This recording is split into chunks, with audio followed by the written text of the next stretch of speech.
ଆସନ୍ତା 2 ଦିନ ଧରି ରାଜ୍ୟରେ ପୁଣି ଥରେ ବର୍ଷା ସମ୍ଭାବନା କରୁଛି ପାଣିପାଗ ବିଭାଗ। ତେବେ ଏହିସବୁ ଜିଲ୍ଲାମାନଙ୍କରେ ପୁଣି ଥରେ ବର୍ଷା ସମ୍ଭାବନା ରହିଥିବା ବେଳେ ଆଜି ପାଇଁ କିଛି ଜିଲ୍ଲାକୁ ସତର୍କ ସୂଚନା ଜାରି ହୋଇଥିବା ବେଳେ ଆସନ୍ତା କାଲି ପାଇଁ ମଧ୍ୟ 4ରୁ 5ଟି ଜିଲ୍ଲାକୁ ପ୍ରବଳ ବର୍ଷା ନେଇ ସତର୍କ ସୂଚନା ଜାରି କରିଛି ପାଣିପାଗ ବିଭାଗ। ଏହା ସହ ଉପକୂଳ ଜିଲ୍ଲା ସମେତ ଉତ୍ତର ଓଡ଼ିଶାରେ ମଧ୍ୟ କିଛି ଜିଲ୍ଲାରେ ମଧ୍ୟମ ଧରଣର ବର୍ଷା ହୋଇପାରେ ବୋଲି ପାଣିପାଗ ବିଭାଗ ପକ୍ଷରୁ ସୂଚନା ଜାରି ହୋଇଛି। ତେବେ କ'ଣ ରହିଛି ଆଜିର ପାଣିପାଗକୁ ନେଇ ନୂଆ ରିପୋର୍ଟ ନିଶ୍ଚୟ ଜାଣି ରଖନ୍ତୁ।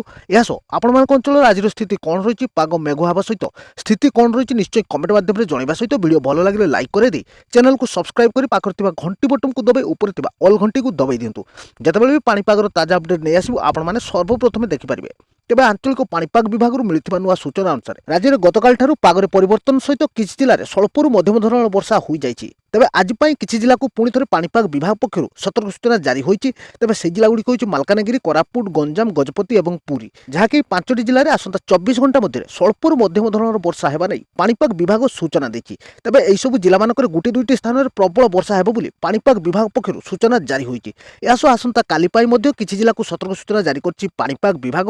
ତା ସହ ଉପକୂଳ ଜିଲ୍ଲା ସମେତ ଉତ୍ତର ଓଡ଼ିଶାରେ ପାଗ ମୁଖ୍ୟତଃ ମେଘୁଆ ଦେଖିବା ପାଇଁ ମିଳିବ ଆସନ୍ତା 2 ଦିନ ଧରି। ଏହା ସହ ଗୋଟିଏ ଦୁଇଟି ସ୍ଥାନରେ ସ୍ୱଳ୍ପ ବର୍ଷା ହୋଇପାରେ ବୋଲି ପାଣିପାଗ ବିଭାଗ ପକ୍ଷରୁ ସୂଚନା ଜାରି ହୋଇଛି। ତେବେ ଆସନ୍ତା କାଲି ପାଇଁ ମଧ୍ୟ କିଛି ଜିଲ୍ଲାକୁ ସତର୍କ ସୂଚନା ଜାରି କରିଛି ପାଣିପାଗ ବିଭାଗ।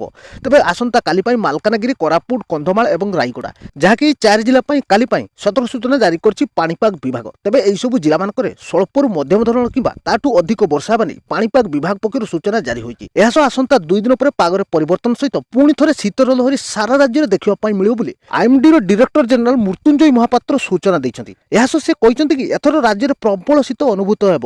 ଗତ ବର୍ଷ ଠାରୁ ଏ ବର୍ଷ ଅଧିକ ଶୀତ ରହିବା ସହିତ ସାରା ରାଜ୍ୟରେ ଶୀତର ଲହରୀ ଜାରି ରହିବ, ଯାହାକି ଆସନ୍ତା 2 ସପ୍ତାହ ପର୍ଯ୍ୟନ୍ତ ଏହିଭଳି ଶୀତ ଅନୁଭୂତ ହେବ ବୋଲି ପାଣିପାଗ ବିଭାଗ ପକ୍ଷରୁ ସୂଚନା ଜାରି ହୋଇଛି। ତେବେ ଆଗକୁ କ'ଣ ପାଣିପାଗର ତାଜା ଅପଡେଟ୍ ଆସୁଛି ଜାଣିବା ପାଇଁ ଚ୍ୟାନେଲକୁ ସବସ୍କ୍ରାଇବ୍ କରି ରଖିଥାନ୍ତି। ସବୁ ସମୟରେ ପାଣିପାଗ ଜନିତ ତାଜା ଅପଡେଟ୍ ପାଇପାରିବେ।